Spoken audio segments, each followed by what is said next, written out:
Okay, take two on my topic, character development. Now, how I do my character development.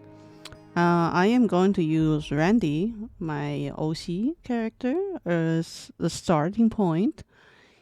First, what I did is I designed his appearance, make the design. I'll make the design of him.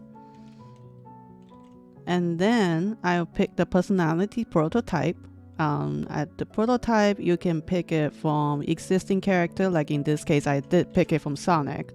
And then, like some of you will go like, I knew it. Anyway, and other times you can. Nowadays, I pick it from Myers-Briggs, which is very helpful in doing existing personality prototype. But that's just the starting point. And of course, you have to put in create a soul, my personality as well, in order for that character to feel alive. Then after both of them put it in there, then Randy has a heart. And after he has a heart, like this is just a basic heart. It's almost like an infant heart, okay? Then you toss it into a world. It can be any world. It can be, actually I toss them into multiple worlds. I don't just toss them into one world. The quickest world I toss them into is the modern world, the current modern world.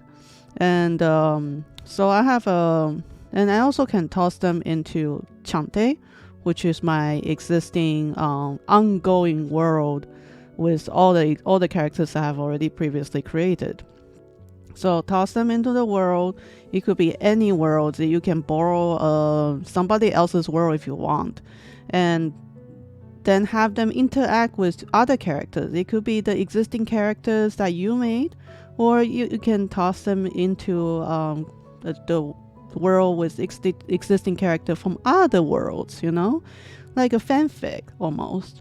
And after that, you observe their interaction between the new character and the old character. You don't have to worry about being right or being on point. At this point, just let it be soft. Yes, you picked the personality prototype. You picked the character. At this point could still act like you, could still not act the personality you picked, but it could actually end up acting more from the creator's soul than the other personality that you picked. But that's okay. Just let it develop naturally. That's what I do. But I have a goal. I have a goal to have also the other personality prototype that I have picked. Then I will review in each scenario after the story and see if the character is on point. If the characters the new character cannot act on point, then I tweak the character pretty much. I go back to phase 2 and retweak the character, then toss them in again and run through scenarios. Pretty much this is rinse and repeat. A big rinse and repeat situation here. Like, I do this very much repeatedly until the character feels solid. Then I plug them into a very serious story. Before that, I do not plug them into anything serious at all.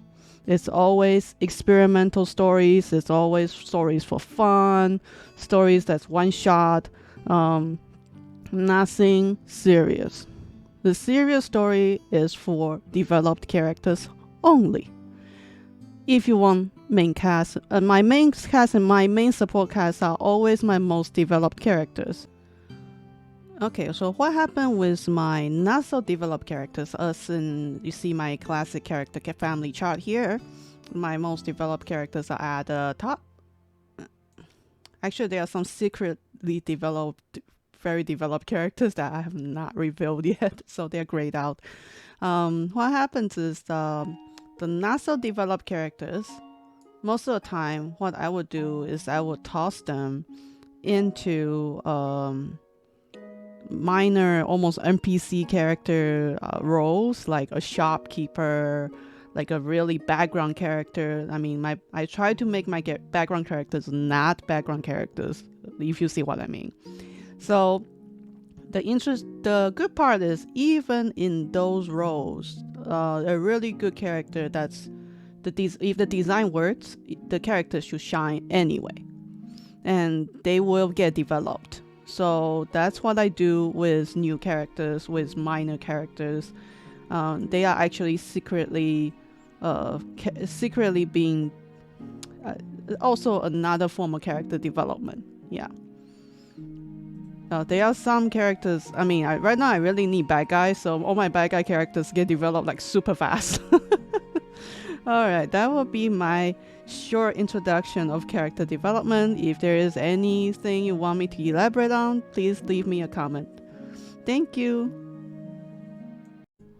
There's one point I do want to make about my development method.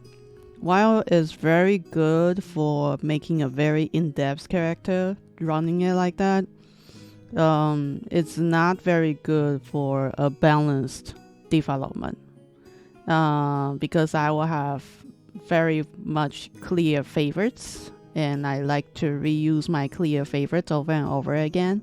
So it's very, very hard for me to shift the attention to underdeveloped characters, new characters, and sometimes they can be left there for years without being developed. And that is my shortcoming as a creator. So yeah, that's just one way to develop them. That's all.